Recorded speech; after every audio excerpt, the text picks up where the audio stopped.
আসসালামু আলাইকুম ভিউয়ার্স।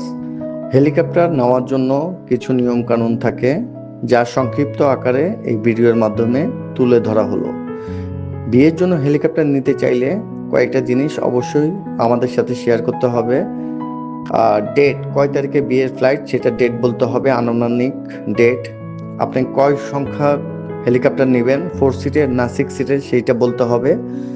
আর আপনার পুলিশ সিকিউরিটি বা থানার যে পারমিশন সেটা অবশ্যই প্রয়োজন, কারণ আপনারা হয়তো বা জানেন হেলিকপ্টার কোথাও ল্যান্ড করলে লোক সংখ্যা অনেক চলে আসে, অনেক গ্যাদারিং তৈরি হয়। তো এইসব ক্ষেত্রে পুলিশ পাশাপাশি ভলেন্টিয়ার এই জিনিসগুলো প্রয়োজন। আর হেলিকপ্টার ঘন্টায় ভাড়া হয় না, এটা নটিক্যাল মাইল এবং প্যাকেজে ভাড়া হয়ে থাকে, যা আমাদের হটলাইন নাম্বারে যোগাযোগ করলে বিস্তারিত আমরা বলে দিব আপনাদেরকে। ধন্যবাদ ভিউয়ার্স, কথা হবে অন্য পর্বে।